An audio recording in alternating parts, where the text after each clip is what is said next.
Vepřová žebírka ve sladké omáčce s listovým salátem.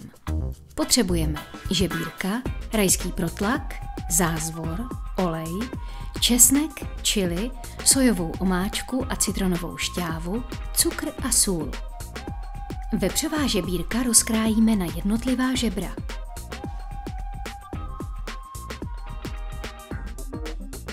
Zázvor oloupeme a nasekáme.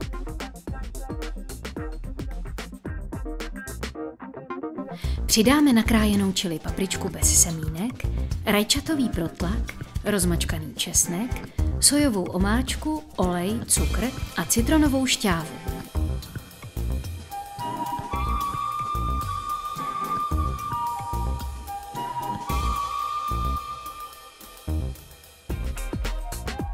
Pečlivě promícháme a zapracujeme do žebírek. Necháme marinovat.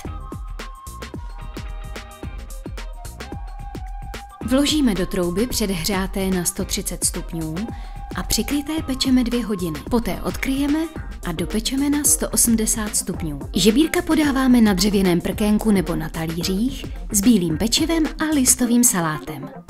Dobrou chuť!